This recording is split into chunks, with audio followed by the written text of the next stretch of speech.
Good morning सभी को। तो अभी recently supreme court of India ने राइट टू वॉक को फंडामेंटल राइट घोषित किया है। तो सबसे पहले हम इसका बैकग्राउंड स्टोरी देख लेते हैं। तो उसमें यह है कि एक ट्रैजिक टैंकर एक्सीडेंट में एक एब्सेंस ऑफ फुटपाथ के कारण और लैक ऑफ पेडेस्ट्रियन क्रॉसिंग्स के कारण एक 5 साल के छोटे बच्चे की डेथ हो गई। तो उस डेथ के कारण वो इंसान सुप्रीम कोर्ट पहुंचते हैं और वहाँ सुप्रीम कोर्ट ने राइट टू वॉक को फंडामेंटल राइट घोषित कर दिया अंडर आर्टिकल 19(1)(d) और अंडर आर्टिकल 21। तो 19(1)(d) ये बोलता है कि freedom to move freely throughout the territory of India, कि हर इंसान का एक फंडामेंटल राइट है कि वो फ्रीली घूम सके। और दूसरा बोलता है protection of life and personal liberty, कि कोई भी इंसान अपने लाइफ और पर्सनल लिबर्टी पे डिप्राइव्ड नहीं होना चाहिए, उसको डिप्राइव नहीं कर सकते हो आप, उसका एक फंडामेंटल राइट है। तो केस का नाम है मनियार इलियाज शेख रियाज वर्सेस पी अयप्पन। तो इस वाले केस में राइट टू वॉक को फंडामेंटल राइट घोषित कर दिया गया है। और इसका इम्पैक्ट क्या पड़ेगा वही आज एक्सप्लेन्ड कॉलम जो हमारा इंडियन एक्सप्रेस है, उसका एक्सप्लेन कॉलम आज शायद यही डिस्कस कर रहा है। उसमें ये बता रहा है कि जो इंडिया है वो काफ़ी ज़्यादा एक्सीडेंट प्रोन है बाकी सारे कंट्रीज़ के मुकाबले। तो जो बाकी सारे कंट्रीज़ हैं वो उतना ज़्यादा एक्सीडेंट प्रोन नहीं है। और उसमें भी जो एक्सीडेंट प्रोन लोग हैं वो है पेडेस्ट्रियन और दूसरा है आपका जो साइकिलिस्ट हैं।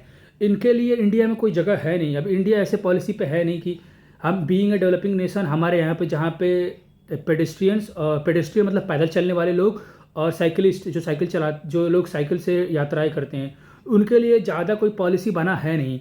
तो ये एक बहुत ही बेहतरीन कदम है सुप्रीम कोर्ट के द्वारा कि right to walk on footpath को एक फंडामेंटल राइट घोषित किया गया।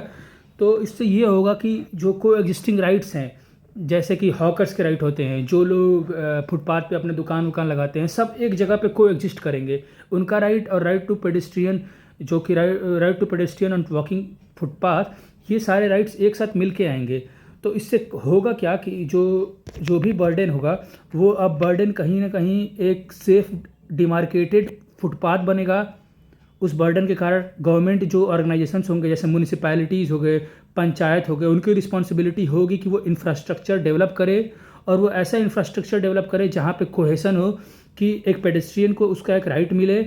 और जो प्रायोरिटी ओवर मोटराइज्ड व्हीकल्स है, कि जो फुटपाथ पे चलने वाले लोग हैं या फिर जो साइकिलिस्ट है उसको कहीं ना कहीं प्रायोरिटी मिले, कि जो लोग मोटर से जो प्रिविलेज्ड लोग हैं जो कार वगैरह से ट्रैवल करते हैं उनके ऊपर एक कहीं ना कहीं उनको एक एज मिलेगा।